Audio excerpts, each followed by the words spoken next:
സിറിയയെ ഇത്ര നാളും സംരക്ഷിച്ചു പോകുന്നത് റഷ്യൻ പ്രസിഡന്റ് വ്ളാഡിമിർ പുടിന്റെ വലിയ കൈകളായിരുന്നു. അയൽരാജ്യമായ ഇറാനൊപ്പം റഷ്യ സിറിയയെ ചേർത്ത് നിർത്തി. എന്നാൽ ഉക്രൈൻ റഷ്യ യുദ്ധവും ഇറാൻ ഇസ്രയേൽ സംഘർഷവും ലോകത്തെ പ്രകമ്പനം കൊള്ളിച്ചതോടെ കാര്യങ്ങൾ മാറിമറിഞ്ഞു. ഇന്ന് സിറിയയിലെ പുതിയ രാഷ്ട്രീയ സാഹചര്യത്തിന് പുടിന് ആവശ്യമില്ലേ? റഷ്യയില്ലാതെ സിറിയ എങ്ങനെയായിരിക്കും അതിജീവിക്കുക? സിറിയയുടെ കാവൽ മാലാഖ പറന്നകലുകയാണോ? നമുക്ക് കാര്യങ്ങൾ വിശദമായിട്ട് തന്നെ മനസ്സിലാക്കാം. ബഷർ അൽ അസദിന്റെ പതനത്തെ തുടർന്ന് രാജ്യം പുനർനിർമ്മിക്കാൻ ഒരുങ്ങുമ്പോൾ സിറിയയിലെ ഇടക്കാല സർക്കാർ നേരിടുന്ന വെല്ലുവിളികൾ വളരെ വലുതാണ്. ഇടക്കാല സർക്കാരിന്റെ തലവന്റെ നേതൃത്വം നിലവിലുള്ള അസ്ഥിരതയെ അഭിമുഖീകരിക്കുന്നതിനോടൊപ്പം ദേശീയ അനുരഞ്ജനത്തിനായി പരിശ്രമിക്കുകയും ചെയ്യുന്നത്. പുതിയ സിറിയയെ രൂപപ്പെടുത്തുക എന്നത് അവർ ചെയ്യേണ്ട ആദ്യത്തെ ഉത്തരവാദിത്തമാണ്. സിറിയയുടെ പ്രാദേശിക അഖണ്ഡത പൂർണ്ണമായും പുനഃസ്ഥാപിക്കപ്പെടുകയും കുടിയിറക്കപ്പെട്ടവരും അഭയാർത്ഥികളും നാട്ടിലേക്ക് മടങ്ങുകയും ചെയ്യുന്നതുവരെ രാജ്യത്തിന്റെ സന്തോഷം അപൂർണമായി തുടരുമെന്നാണ് ഇടക്കാല ഗവൺമെന്റിന്റെ വിദേശകാര്യമന്ത്രി അസദ് ഹസൻ അൽ ഷെബാനി വ്യക്തമാക്കിയത്. ഐക്യരാഷ്ട്രസഭയുടെ കണക്കനുസരിച്ച് അസദിന്റെ പതനത്തിന് ശേഷം 1,15,000-ത്തിലധികം ആളുകളാണ് സിറിയയിലേക്ക് മടങ്ങിയത്. എന്നാൽ ഇനിയും ഭൂരിഭാഗം സിറിയക്കാർ രാജ്യത്തിന് പുറത്താണ് തുടരുന്നത്. തുർക്കി, ലെബനൻ, ജോർദാൻ തുടങ്ങിയ അയൽ രാജ്യങ്ങളിലും പല സിറിയക്കാരും അനിശ്ചിതത്വത്തിലാണ് ഇപ്പോൾ കഴിയുന്നത്. സിറിയൻ അഭയാർത്ഥികളെ കൊണ്ട് നിറഞ്ഞ രാജ്യങ്ങൾ പ്രശ്നം പരിഹരിക്കാനാകാതെ നട്ടം തിരിയുകയുമാണ് ചെയ്യുന്നത്. അടിസ്ഥാന സൗകര്യങ്ങളുടെ അഭാവത്തിൽ കഴിയുന്നവരാണ് അതിലേറെയുമെന്നതാണ് യാഥാർത്ഥ്യം. നിരവധി ആളുകൾ അപകടകരമായ സാഹചര്യങ്ങളിൽ കഴിയുമ്പോൾ മറ്റുള്ളവർ നാടുകടത്തൽ ഭീഷണിയടക്കം വിദ്യാഭ്യാസം, ആരോഗ്യ സംരക്ഷണം തുടങ്ങിയ അടിസ്ഥാന സേവനങ്ങളുടെ അഭാവവും നേരിട്ടാണ് ജീവിക്കുന്നത്. സിറിയൻ ഇടക്കാല സർക്കാർ വിവിധ രാജ്യങ്ങളുമായി ബന്ധം സ്ഥാപിക്കുന്നതിനായി അന്താരാഷ്ട്ര സമൂഹവുമായി സജീവമായി ഇടപഴകുന്നുണ്ട്. പടിഞ്ഞാറൻ മിഡിൽ ഈസ്റ്റേൺ രാജ്യങ്ങളിൽ നിന്നുള്ള നേതാക്കൾ പങ്കെടുത്ത സൗദി അറേബ്യയിൽ അടുത്തിടെ നടന്ന ഒരു മന്ത്രിതല യോഗം സിറിയയുടെ അന്താരാഷ്ട്ര ബന്ധങ്ങൾ പുനർനിർമ്മിക്കുന്നതിനുള്ള സുപ്രധാന ചുവടുവെപ്പിനെ അടയാളപ്പെടുത്തുന്നതായിരുന്നു. ഈ കൂടിക്കാഴ്ചയ്ക്ക് പുറമെ നയതന്ത്ര ബന്ധം വളർത്തുന്നതിനായി ഇടക്കാല ഗവൺമെന്റിന്റെ വിദേശകാര്യമന്ത്രി അൽ ഷൈബാനി അയൽ രാജ്യങ്ങളിൽ പര്യടനം നടത്തുന്നുമുണ്ട്. പ്രാദേശിക ശക്തികളുമായുള്ള ബന്ധം പുനഃസ്ഥാപിക്കാനുള്ള ഈ ശ്രമം സിറിയയുടെ പുനർനിർമ്മാണത്തിനും സ്ഥിരതയ്ക്കും നിർണായകമാണ്. സിറിയൻ റഷ്യ പ്രതിനിധികൾ തമ്മിലുള്ള കൂടിക്കാഴ്ചകൾ ഡമാസ്കസിലും മോസ്കോയിലുമായിട്ട് നടന്നിരുന്നു. അസദിന്റെ പതനത്തിന് ശേഷവും സിറിയയിൽ വിപ്ലവം പൂർത്തിയായിട്ടില്ലെന്നും നീതിയും സ്വാതന്ത്ര്യവും ജനാധിപത്യവും പൂർണ്ണമായി കൈവരിക്കുന്നതുവരെ അത് തുടരണമെന്നും സിറിയൻ പ്രതിപക്ഷ നേതാവ് ഹാദി അൽ ബഹ്റ പറയുന്നുണ്ട്. ഇത്രനാളും റഷ്യ വെള്ളവും വളവും നൽകി പരിപാലിച്ച രാഷ്ട്രമാണ് സിറിയ. ആ സിറിയയുടെ വിധി മാറുമ്പോൾ മറ്റു പല പാശ്ചാത്യ ശക്തികളും അവിടേക്ക് രക്ഷകരുടെ വേഷം കെട്ടി കടന്നു വരാനുള്ള സാധ്യത ഏറെയാണ്. ഈ പശ്ചാത്തലത്തിൽ എങ്ങനെ സിറിയ റഷ്യയില്ലാതെ അതിജീവിക്കുമെന്ന പ്രസക്തമായ ചോദ്യം അവശേഷിക്കുന്നു. അതിനെക്കുറിച്ച് കൂടി നമുക്ക് അല്പം സംസാരിക്കാം. 2010 ആരംഭിച്ച സിറിയൻ ആഭ്യന്തര യുദ്ധം വൻ നാശത്തിനും ആഴത്തിൽ വിഭജിക്കപ്പെട്ട രാഷ്ട്രത്തിനും കാരണമായി. വിവിധ വിമത വിഭാഗങ്ങൾ, കുർദിഷ് ഗ്രൂപ്പുകൾ, അന്താരാഷ്ട്ര ശക്തികൾ എന്നിവയ്ക്കെതിരായ ക്രൂരമായ സംഘട്ടനത്തിൽ സിറിയയുടെ പ്രസിഡന്റായ ബഷർ അൽ അസദ് സ്വയം കുടുങ്ങിപ്പോയതാണ്. അസദിന്റെ നിലനിൽപ്പിലും രാജ്യത്തിന്റെ വലിയ ഭാഗങ്ങളിൽ നിയന്ത്രണം വീണ്ടെടുക്കുന്നതിലും റഷ്യ നിർണായക സഖ്യകക്ഷിയാണെങ്കിലും അസദിന്റെ വിടവാങ്ങലിനു ശേഷം റഷ്യൻ പിന്തുണയില്ലാതെ സിറിയയുടെ നിലനിൽപ്പിനെക്കുറിച്ചുള്ള ചോദ്യം സങ്കീർണം തന്നെയാണ്. ബഷാറുൽ അസദിന്റെ ഭരണം വളരെ കാലമായി ആഭ്യന്തരവും അന്തർദേശീയവുമായ വിവാദങ്ങൾക്ക് വിഷയമായിരുന്നു. 2011 അറബ് വസന്ത കലാപത്തെ അതിജീവിച്ച ശേഷം അസദിന്റെ സർക്കാർ പ്രതിപക്ഷ സേനകളുമായുള്ള ഒരു സമ്പൂർണ്ണ ആഭ്യന്തര യുദ്ധത്തിലേക്ക് തള്ളിവിട്ടു. പിന്നീട് IS പോലുള്ള തീവ്രവാദ ഗ്രൂപ്പുകളുടെ ഉയർച്ചയാൽ കൂടുതൽ ധ്രുവീകരിക്കപ്പെട്ടു.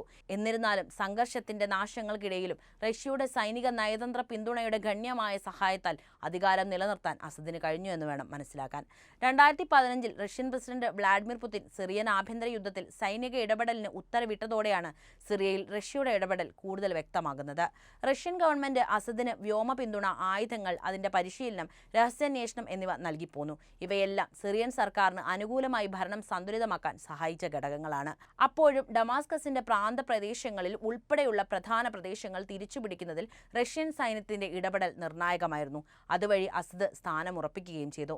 എന്നിരുന്നാലും റഷ്യ അസദിന് നൽകിയ പിന്തുണ വിശാലമായ ജിയോ പൊളിറ്റിക്കൽ താൽപ്പര്യങ്ങളെ അടിസ്ഥാനമാക്കിയുള്ളതായിരുന്നു. മിഡിൽ ഈസ്റ്റിൽ സിറിയ ഒരു പ്രധാന സഖ്യകക്ഷിയായി കണക്കാക്കപ്പെടുന്ന രാജ്യമാണിത്. ഇത് റഷ്യയ്ക്ക് മേഖലയിൽ തന്ത്രപരമായ അടിത്തറയുണ്ടാക്കി. കൂടാതെ ടാർട്ടസിലെ റഷ്യൻ നാവിക താവളവും ഖമമിലെ വ്യോമതാവളവും ഗണ്യമായ സൈനികവും സാമ്പത്തികവുമായ മൂല്യമുള്ളതാണ്. റഷ്യയുടെ പിന്തുണയില്ലാതെ അധികാരത്തിൽ പിടിമുറുക്കുന്നതിൽ അസദിന് പരിഹരിക്കാനാകാത്ത ബുദ്ധിമുട്ടുകൾ നേരിടേണ്ടി വരുമായിരുന്നു. കാരണം അദ്ദേഹത്തിന്റെ സൈന്യത്തിന് പ്രതിപക്ഷ ഗ്രൂപ്പുകളെ പരാജയപ്പെടുത്താനുള്ള വിഭവങ്ങളും കഴിവുകളും ഇല്ലായിരുന്നു എന്ന് മാത്രവുമല്ല നീണ്ട യുദ്ധമുണ്ടാക്കിയ സാമ്പത്തിക വെല്ലുവിളികളും രാജ്യത്തെ പിടിച്ചുകുലുക്കിക്കൊണ്ടിരുന്നു. അസദിന് ശേഷമുള്ള സിറിയയുടെ സാധ്യതകളെക്കുറിച്ച് പറയാം. അസദ് അധികാരത്തിൽ നിന്ന് പിന്മാറുമ്പോൾ റഷ്യൻ പിന്തുണയില്ലാത്ത സിറിയയുടെ ഭാവി പല ഘടകങ്ങളെ ആശ്രയിച്ചിരിക്കും. ഒന്നാമതായി ആന്തരിക രാഷ്ട്രീയ ഭൂപ്രകൃതി പരിഗണിക്കേണ്ടത് പ്രധാനപ്പെട്ടതാണ്. സിറിയ പല വിഭാഗങ്ങളായി വിഭജിക്കപ്പെട്ടിരിക്കുന്ന ഒരു രാഷ്ട്രമാണ്. അസദിന്റെ വിശ്വസ്തരും പ്രതിപക്ഷ ഗ്രൂപ്പുകളും കുർദിഷ് സേനയും വിവിധ ജിഹാദി ഗ്രൂപ്പുകളും നിയന്ത്രണത്തിനായി മത്സരിക്കുന്നു. ഈ വിഘടനം ചില പ്രദേശങ്ങളിൽ ഒരു പവർ വാക്യം തന്നെ സൃഷ്ടിക്കുന്നുണ്ട്. രാജ്യത്തിന്റെ മിക്ക ഭാഗങ്ങളിലും അസദ് ഭരണകൂടം അധികാരത്തിൽ തിരിച്ചെത്തിയിട്ടും ഇദ്ലിബ് പോലുള്ള പ്രദേശങ്ങൾ പ്രതിപക്ഷ ഗ്രൂപ്പുകളുടെ നിയന്ത്രണത്തിൽ തുടരുകയായിരുന്നു. വടക്കുകിഴക്കൻ കുർദുകൾ ഒരു അർദ്ധ സ്വയംഭരണ പ്രദേശം തന്നെ സ്ഥാപിച്ചു. അതിനാൽ അസദിന് ശേഷമുള്ള സിറിയ ഈ വിഭാഗങ്ങളെ അനുരഞ്ജിപ്പിക്കുന്നതിനും രാജ്യത്ത് സ്ഥിരത കൊണ്ടുവരുന്നതിനുമുള്ള ഒരു വഴി കണ്ടെത്തുന്നതിനും തുടർച്ചയായ വെല്ലുവിളികൾ നേരിടേണ്ടി വരും. റഷ്യയ്ക്കപ്പുറം തുർക്കി, ഇറാൻ, സൗദി അറേബ്യ തുടങ്ങിയ പ്രാദേശിക ശക്തികളാൽ സിറിയയുടെ ഭാവി സ്വാധീനിക്കപ്പെടാനുള്ള സാധ്യതകളും നിലനിൽക്കുന്നുണ്ട്. ഉദാഹരണത്തിന് തുർക്കി. സിറിയയിൽ സജീവമായി ഇടപെടുന്ന ഒരു രാജ്യമാണല്ലോ തുർക്കി. വടക്കൻ സിറിയയിലെ പ്രതിപക്ഷ ഗ്രൂപ്പുകളെ പിന്തുണയ്ക്കുകയും അതിന്റെ തെക്കൻ അതിർത്തിയിൽ കുർദിഷ് സേനയെ നേരിടാൻ സൈനിക പ്രവർത്തനങ്ങൾ നടത്തുകയും ചെയ്തിട്ടുള്ള രാജ്യം കൂടിയാണിത്. സിറിയയുടെ അസദിന് ശേഷമുള്ള പാത നിർണ്ണയിക്കുന്നതിൽ തുർക്കിയുടെ സ്വാധീനം നിർണായകവുമാണ്. മറ്റൊരു പ്രധാന പ്രാദേശിക കളിക്കാരനായ ഇറാൻ സൈനികവും സാമ്പത്തികവുമായ വിഭവങ്ങൾ ഉപയോഗിച്ച് അസദിനെ പിന്തുണച്ച രാജ്യം തന്നെയാണ്.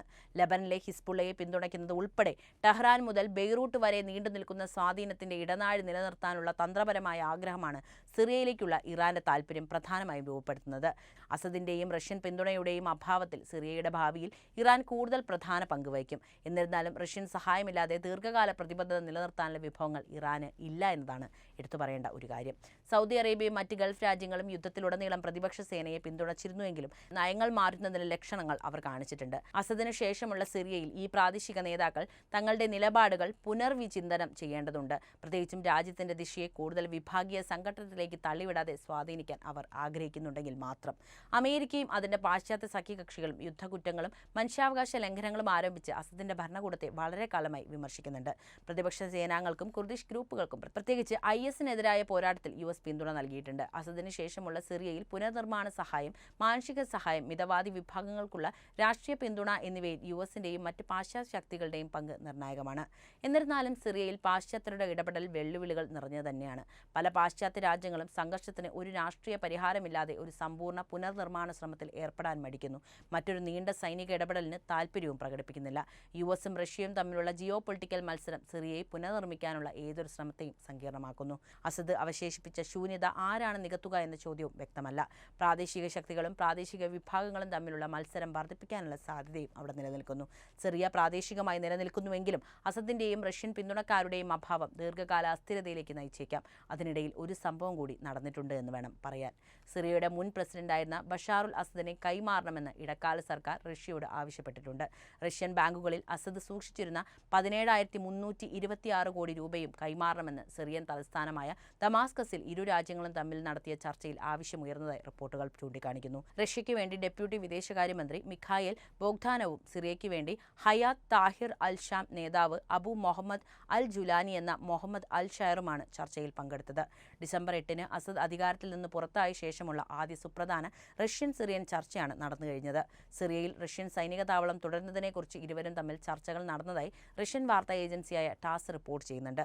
സിറിയയുടെ പുനർനിർമ്മാണം, രാഷ്ട്രീയ പരിഷ്കാരങ്ങൾ, രാജ്യത്തെ സുസ്ഥിരമാക്കുന്നതിൽ റഷ്യയുടെ പിന്തുണ എന്നിവ ഉൾപ്പെടെയുള്ള പ്രധാന വിഷയങ്ങൾ ഇരുവരും ചർച്ച ചെയ്തതായും റിപ്പോർട്ടുകൾ പറയപ്പെടുന്നു. ഏകദേശം 3 മണിക്കൂർ നീണ്ട ചർച്ചയാണ് അത്താഴ വിരുന്നോടെ അവസാനിച്ചത്. അപ്പോൾ സിറിയയെ ഇനിയും റഷ്യ കാക്കുമോ? എന്താണ് നിങ്ങളുടെ അഭിപ്രായം? ഉടനെ തന്നെ കമന്റായി രേഖപ്പെടുത്തുക. ഒപ്പം ഈ അറിവുകൾ എല്ലാവരിലേക്കും എത്താനായി വീഡിയോ ഒന്ന് ലൈക്ക് ചെയ്യാനും ഷെയർ ചെയ്യാനും പ്രത്യേകം ശ്രദ്ധിക്കുമല്ലോ.